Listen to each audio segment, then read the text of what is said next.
پچھلے درس میں یہ آیات چل رہی تھیں کہ اللہ تعالیٰ نے فرمایا کہ اے نبی آپ مکذبین کی اطاعت نہ کریں. سورہ قلم. جو لوگ بھائی اس کو چلا دیں یار، جو انکار کرتے ہیں آخرت کا ان کو فالو مت کریں، کیونکہ جو آخرت کا انکار کرے گا نا اس کی زندگی کبھی بھی سیدھے راستے پہ نہیں ہو سکتی. اس کو قانون سیدھے راستے پہ چلا سکتا ہے، لیکن قانون انسان کے بنائے ہوئے قانون بھی ناقص اور نگرانی بھی ناقص. لوگ کیمرے لگا دیتے ہیں، وہ کیمرہ ہی چوری ہو جاتا ہے.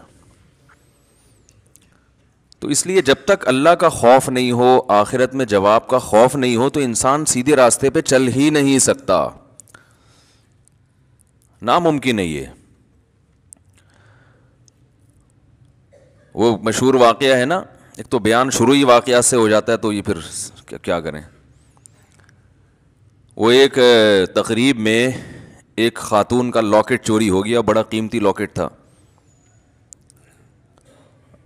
اب میزبان نے اعلان کیا بھائی یہ بڑا قیمتی لاکٹ ہے، اللہ کا واسطہ جو جس کا ہے دے دو. لوگوں نے کہا ایسے تو جو بھی دے گا وہ پکڑا جائے گا، کہ وہ سب کو پتہ چل جائے گا چور ہے، تو چور کا راز بھی فاش نہ ہو اور لاکٹ بھی واپس آ جائے. اس کا طریقہ یہ ہے کہ لائٹ بجھا دو، خوبصورت سا پیالہ رکھو، بھائی جس نے لاکٹ چرایا ہے اس کو اللہ کا واسطہ دو، بولے بھائی چپکے سے اس میں ڈال دو، کسی کو پتہ بھی نہیں چلے گا، لاکٹ بھی آ جائے گا. لائٹ آف کر دی گئی. پہلے تو ڈرایا گیا، سمجھایا گیا، رونا دھونا کیا گیا، بھائی اللہ خیال تھا ترس آ جائے گا چور کو. تو لائٹ بجھا دی گئی. لائٹ کھولا تو دیکھا پیالہ بھی غائب ہے. صحیح. لائٹ آن کی تو دیکھا کہ پیالہ بھی غائب ہے. تو آخرت کا خوف نہ ہونا تو پھر انسان پر کوئی نصیحت اثر نہیں کرتی، اور آخرت کا خوف ہے تو بہت ساری چیزوں سے بچا رہتا ہے. ہمارے ہاں جو مسلمانوں میں کچھ جرائم ہیں، کچھ نہیں بھی تو ہیں نا، بہت ساری ہم میں خوبیاں بھی تو ہیں، جو برائیاں نہیں ہیں. وہ کیوں نہیں ہے؟ آخرت کا خوف. ڈر ہوتا ہے یار، جانا تو ہے نا قبر میں. تو اللہ نے اس لیے حکم دیا مکذبین کو فالو مت کرو. اور ہم صبح و شام جن کو فالو کرتے ہیں وہ مکذبین ہی ہیں سارے. وہ آخرت پر ایمان نہیں ہوتا ان کا، ہوتا ہے تو ایسے کمزور. تو وہ کہاں سے آپ کو سیدھے راستے پہ چلائے گا بھائی؟ وہ تو پیسہ، شہرت، عزت، صحت، یہ 4-5 چیزوں میں گھماتا رہے گا آپ کو. عزت، پیسہ، شہرت. ہم جب چھوٹے تھے، حضرت اپنے شیخ حضرت مفتی رشید احمد صاحب رحمہ اللہ کی مجلس میں ہم جا کے بیٹھنا شروع ہوئے، تو اہل اللہ کی، ولی اللہ ہونے کی ایک علامت یہ ہوتی ہے کہ ان کی صحبت میں بیٹھ کر دنیا کی محبت کم ہوتی ہے. سمجھ رہے ہیں نا؟ دنیا کی محبت یہ اہل اللہ کی علامت ہوتی ہے. انسان کو زیادہ دولت، پلاٹوں، جائیداد، یہ باتیں کرنا اچھا نہیں لگتا. کام کرتا ہے، زیادہ باتیں نہیں کرتا، اس میں اس کو اچھا نہیں لگتا. یہ اس کی علماء مثال دیتے ہیں کہ جیسے واش روم ضرورت تو ہے، تو ضرورت سے انسان جاتا ہے واپس آتا ہے، وہاں کوئی شوق سے نہیں بیٹھتا کہ یار مجھے بڑا اچھا لگ رہا ہے تو میں یہیں بیٹھا ہوا ہوں، بیگم یہیں کرسی لے آؤ، یہیں ڈال کے بیٹھتا ہوں، یہیں چائے پیتا ہوں، یہیں مطالعہ کروں گا. کوئی کرتا ہے ایسے؟ ضرورت سے جاتا ہے، بھائی نکلو. تو ضرورت تو ہے دنیا کی، ہر شخص کو ہے، پیٹ اللہ نے لگا دیا. عزت بھی ہر ایک کی خواہش ہے، عزت بھی انسان کے لیے ضروری ہے، بہت سے مصیبتوں سے بچا رہتا ہے عزت کی وجہ سے. صحت تو بہت ہی ضروری ہے، وہ تو ہم بھی بیانات کر چکے ہیں، اسلام کا حکم ہے صحت کی حفاظت کرو. لیکن ان چیزوں سے دل لگانے کی اجازت نہیں. دل بڑی قیمتی چیز ہے، یہ بہت سوچ سمجھ کے لگایا جائے گا. دیکھو دل ایسے کو دیا جاتا ہے جو دل کو پریشان نہ کرے. کیا خیال ہے؟ بات سے بات نکلتی ہے، موضوع چینج ہو جاتا ہے. سورہ قلم لے کے چل رہے ہیں، لیکن چلو یہ بات بھی تھوڑی سی کمپلیٹ کر دوں. سکون کہاں ہوتا ہے؟ دل میں نا. سائنٹیفک تو دماغ میں ہوتا ہے، میں بھی اس گہرائی میں نہیں جا رہا، کیونکہ بہت سے نا لوگ بیٹھے ہوتے کہتے ہیں بھائی یہ تو دماغ کی ساری، دل کا تو کام صرف پمپنگ کرنا ہے. تو شریعت نے تو ہر چیز کی نسبت دل کی طرف کی ہے نا. دل میں سکون, دل میں غور و فکر کرو. تو اس کی کیا وجہ ہے, یہ ایک الگ ٹاپک ہے. ابھی میں اس پہ چلا گیا نا کہ بھائی اسلام نے دل کو کیوں متوجہ کیا کہ ان کے سینوں میں دل نہیں ہے یا ان کے دل سخت ہو چکے ہیں. سخت تو اصل میں ان کی کھوپڑی ہوئی ہوتی ہے, دماغ سخت ہو گیا ہوتا ہے, اثر نہیں ہو رہا ہوتا. تو وہ ایک الگ بات ہے, اس کے میں اشکال کے جواب دے بھی چکا ہوں, ابھی میں اس طرف نہیں جاؤں گا. لیکن عام محاوروں میں نسبت دل ہی کی طرف ہوتی ہے. بھائی ہم نے تمہیں اپنا دل دے دیا, اس کے تمہارے دل میں اس کی محبت نہیں ہے. تو اس محاورے میں آپ کی دل سے جو مراد ہوتی ہے میری بھی فی الحال وہی مراد ہے, تاکہ بات آگے چلے نا.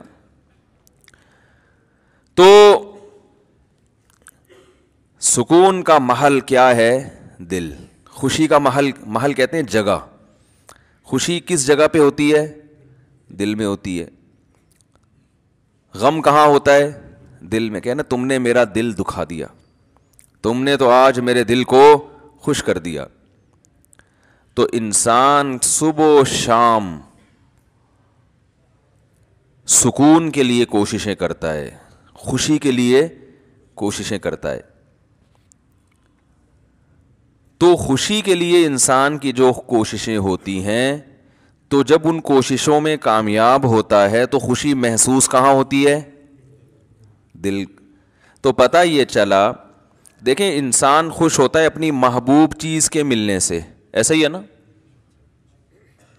تو دل کب خوش ہوگا؟ جب دل کو اس کی محبوب چیز ملے گی. دل چاہ رہا ہے یہ کھا لو, کھاؤ گے تو خوش ہو جاؤ گے. دل چاہ رہا ہے یہ کر لو, وہ کام کر لیا تو خوش ہو جاؤ گے. دل چاہ رہا ہے کہ یہ چیز مل جائے, گاڑی مل جائے, مل جاتی ہے تو دل کیا ہوتا ہے؟ خوش ہوتا ہے. تو سارا جو مسئلہ ہے نا وہ ہے دل کا. تو یاد رکھیں کہ دل کو خوش کرنے کے لیے یہ ضروری ہے کہ اس کو اس کی محبوب چیز ملے.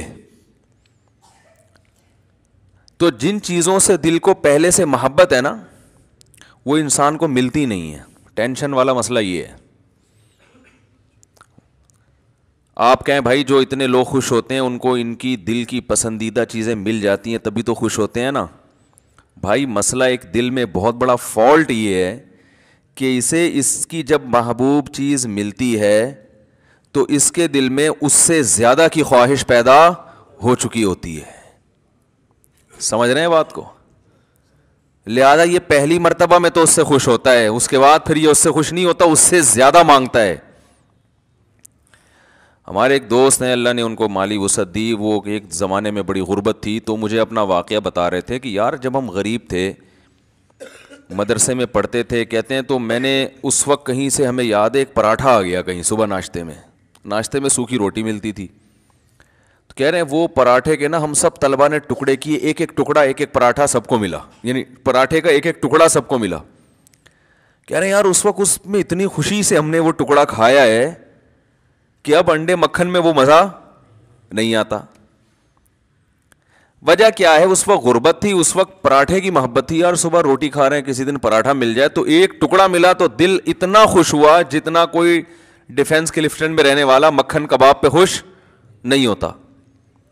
تو کہنے لگا یار اب تو سب کچھ مل رہا ہے لیکن وہ خوشی نہیں ہوتی. تو وجہ کیا ہے بھائی؟ جب اس سے کم مل رہا تھا تو دل میں پراٹھے کی خواہش تھی, جب پراٹھا ملنا شروع ہو گیا تو اب خواہشات اس سے. یہ جو بڑے بڑے مالدار لوگ ہیں نا ہمارے, اکثر سیاستدان, سارے نہیں, یہ کباب پراٹھے پہ تھوڑی خوش ہوتے ہیں. ان کو آپ بریانی کھلا دو, ان کو سیخ کباب کھلا دو, ملائی کیا, یہ تو غریبوں کے کھانے ہیں.